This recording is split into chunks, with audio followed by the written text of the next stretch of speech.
Oh, hello, everybody. It's your girl, Dazzle That Tarot, and I'm back for another tarot reading. Please like, comment, and subscribe to my YouTube channel. And if you would like to book a private reading, everything is in the description box. So let's get into it. First of all, this is my Dazzle Presents October Spooky Yuki Echo tarot readings. Okay, so for this month of October, I'm going to be covering all the spooky stuff, all the demonic stuff, all the haunted stuff, all the Texas Chainsaw Massacre stuff, things like that. It's going to be fun. I think it'll be a cute little thing for my channel. So let me know if you guys like it, right? Yeah, so let's get into it. So we're going to be talking about the Wendigo, and it is a mythological evil spirit. And basically, I want to know if it's real.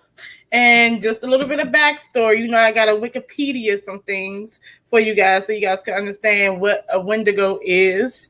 Pretty much, if you guys ever watched Pet Cemetery, the spirit that's bringing them back and stuff like that is the Wendigo spirit, okay? So, FYI. So, Wendigo is a mythological creature or evil spirit originating from the folklore of Plains and Great Lakes natives, as well as some First Nations. So it's about Indigenous Americans, right?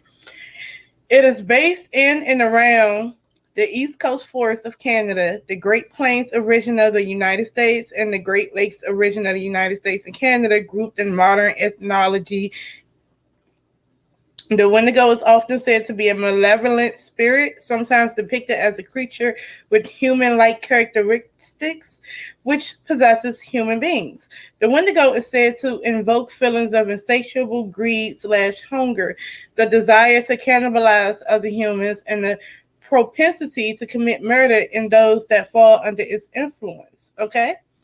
So, just to add on, in some representations, the Wendigo is described as a giant humanoid with a heart of ice. A foul stench or sudden unsensational chill might precede its approach, possibly because of long-time identification by European Americans with their own myths about werewolves.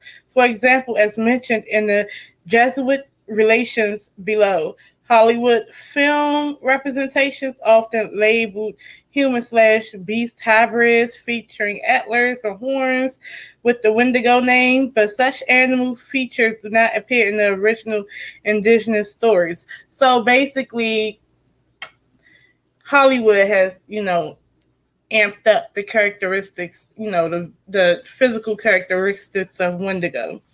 In modern psychiatry, the Wendigo leads its name to a form of psychosis known as Wendigo psychosis, which is characterized by symptoms such as an intense craving for human flesh, an intense fear of becoming a cannibal.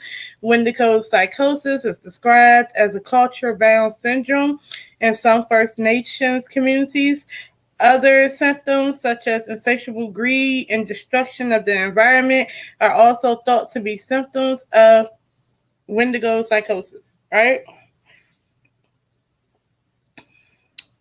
So, the Wendigo is part of the traditional belief system of a number of Algonquin-speaking people, including the Ojibwe and Saltwaks, the Cree, the Naskapi, and the Innu. Although descriptions can vary somewhat, common to all these cultures is the view that the Wendigo is malevolent, cannibalistic, supernatural. They were strongly associated with winter, the north, coldness, famine, and starvation. Okay, so let's get into it.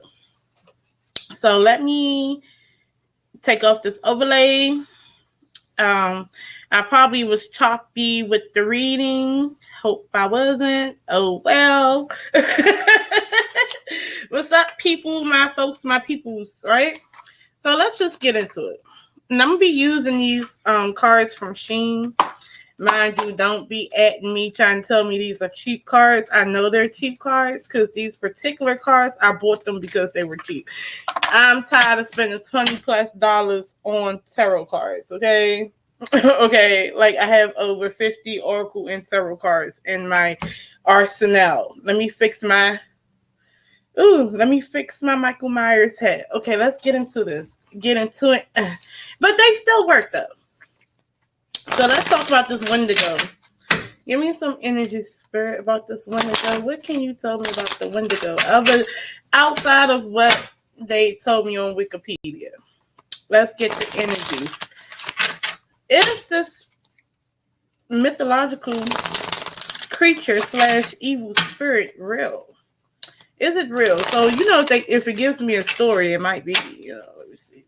Is it real? Is it based in reality? 1, 2, 3. Is it real?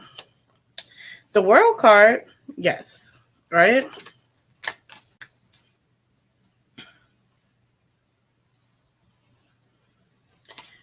Okay, so here's what I'm going to tell y'all, though. So the world card is how people view things, right? It's a world view on things. So we're going to get it.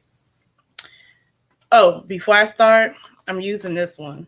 The Jack-o'-lantern tarot is for the Halloween thing, right? The theme. So I just wanted to get these because of the theme for this month. First of all, you have the world. This is completing cycles and entering into a new cycle.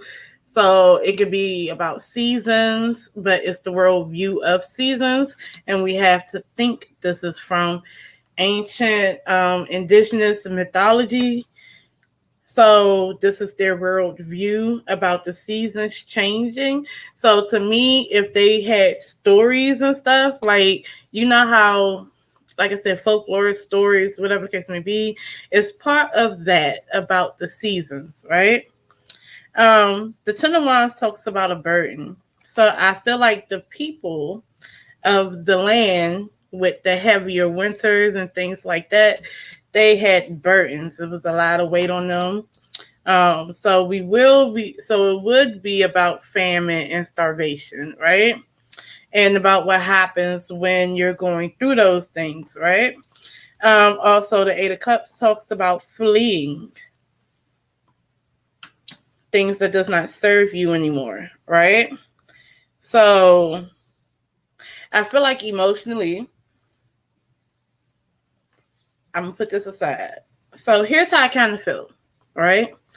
The story came from a period in time where where I'm not even gonna call them natives because they're indigenous, they're original people, indigenous people of America. The story came from, and the origin is the whole thing of the seasons changing. You have the winter. You talking about the fall, like the harvest and things like that. You know how squirrels gathers nuts and stuff, to store up for the winter because we don't have the same things that we would have in the spring and summer. That's when all the food is ripe and good and stuff like that, right? But in the winter, it's not like that. It's more brittle. It's more harsh. And those original people up there, indigenous people in the colder areas, had hard winters. So they experienced the harsh reality of that with the land. So it's like the Wendigo came from a theme. Like when you run out of food, the burn waste, the coldness, people dying. You know what I'm saying? People having to eat people. And it looks crazy. You know what I'm saying? So, of course, it would be psychosis in some type of way. But it's more so about being starved, people dying. And it's crazy because you do have skulls here, right? Having to go through that. So there was a time where people, like tribes, were starving in the dead of winter, and they had to go through cannibalism. And the urge was great. That's not what they wanted to do, but they did. But with guilt comes folklore. It's like, you know how you snap and you do something, you be like, the devil made you do it. Well, yeah, the Wendigo made you do it. But I feel like it comes from a desperate need for me. And it comes from the actuality of there is brutalness and coldness and isolation and, death in the winter. Things die in the winter, if they don't have what they need. So this is a chariot in the reverse, though, right? This is saying that moving ahead, though, but having bumps in the road and things like that. So it talks about hardships for me. Blockages, hardships, this, that, and third. That's where it comes from, right? So let's see what else it says. So it's talking about that. It's the Wendigo fact. So it is describing a condition that people would get when they're facing those hardships and the dead, unforgiving winter. Oh, 1, 2, 3, give me some more. But I am going to say, so it starts off with that, right?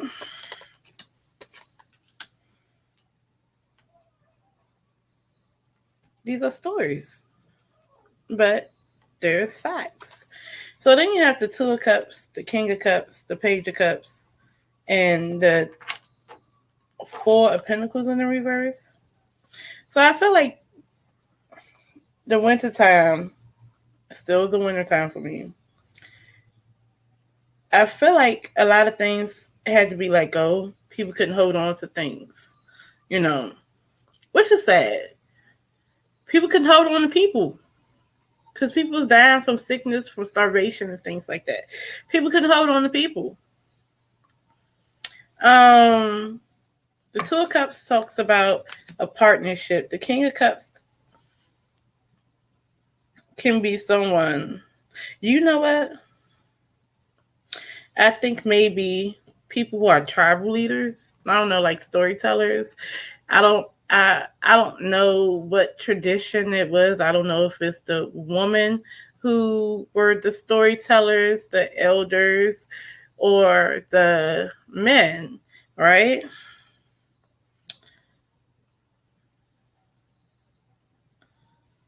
But this is talking about making connections. This talks about making connections, telling stories for me. That's how I look at it, right?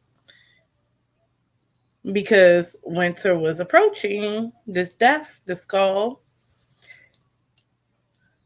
and they told stories about the Wendigo.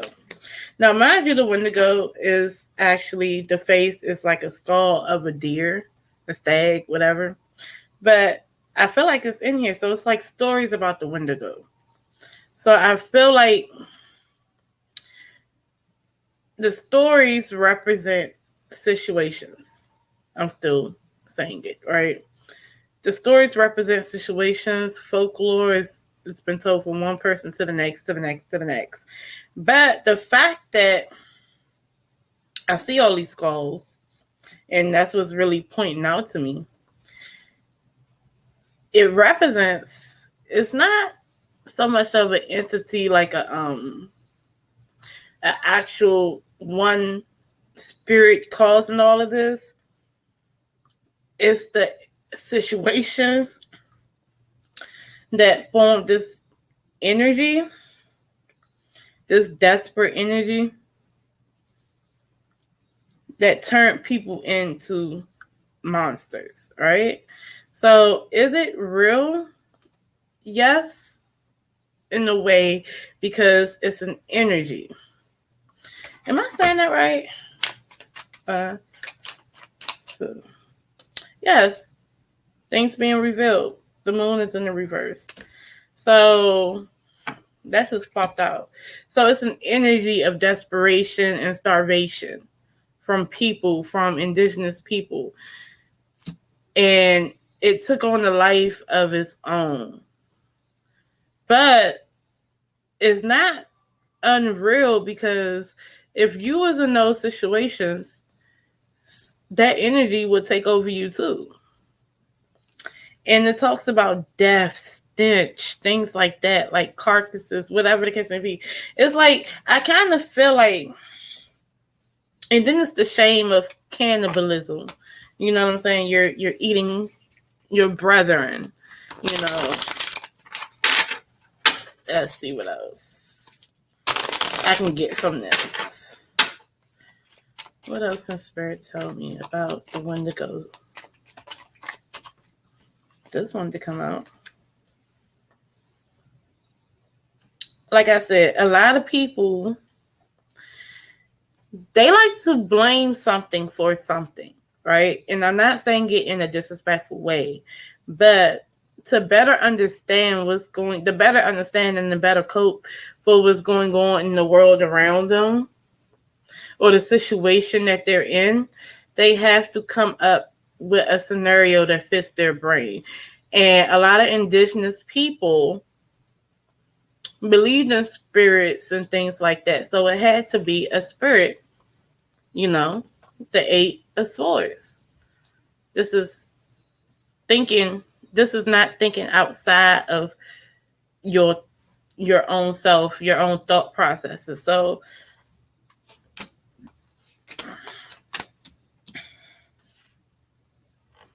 these are stories that mothers would tell their children too about the winter. Like if you ever seen Game of Thrones, when they talk about the long night, winter is coming, things like that. I feel like a lot of people, again, would stock up for these harsh times.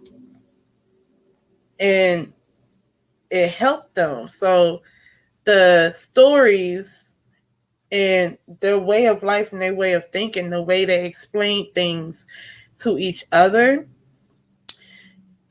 produce the fact that, they would stock up, they would be prepared, and they would continue to tell their children these stories so they will be prepared for harsh times in the winter.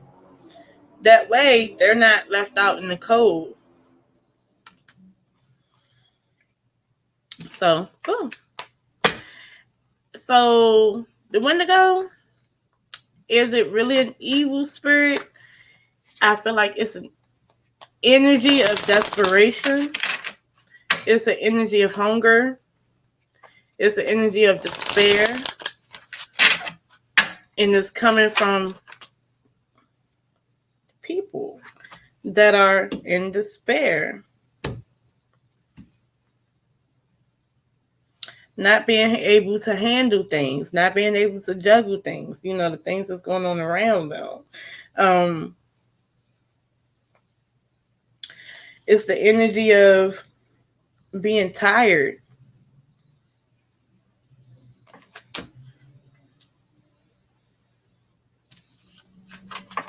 But the good thing about this Wendigo folklore is that it keeps you on your toes. And make sure that people prepare. Okay, so it's about being prepared. Now I'm saying it over and over again, right? So what's the last thing? So since we know that story, 1, 2, 3.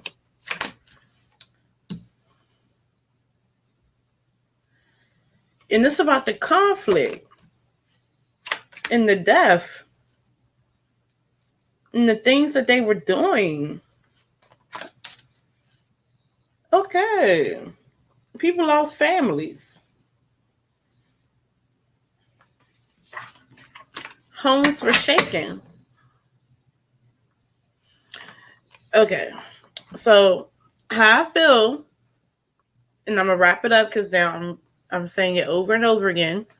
This is my first time doing this series, so tell me how y'all like this one. This is a folklore story that helps people remember to be prepared for the seasons and the land and the changes that come, the brutalness of it. And if you don't have what you need, a lot of things will happen You know what I'm saying? That you don't want to happen. And it will feel like you've been taken over by a demonic spirit if you don't have anything to eat. You know, when you become desperate, when it's like dire times. The dead of winter is no joke when you're out there in a freaking teepee or whatever, and whatever the case may be. It's no joke. It gets real. Hunger is real. So I, that's what this folklore legend is about. Now, did it take up a whole brand of its own? Yes. And Pet Cemetery isn't quite off, because when they do come back, they're not the same. You know what I'm saying? It's something wrong with them. So when you break mentally because you're at the break from reality and fucking and Delulu or whatever the case may be, because you're starving and you are highly stressed and highly all these things, you will act like them people that came back from the Pet Cemetery. Okay? But that's what I got for today. That was the Wendigo. I don't know why I was trying to, like, okay, y'all tell me how I did, okay? Because I'm going to keep going, and they're going to get better, more animated, but I was trying to figure out what's going on. But all right, you guys, tell me how I did. Love y'all for real. Peace. Let me get this drink back in.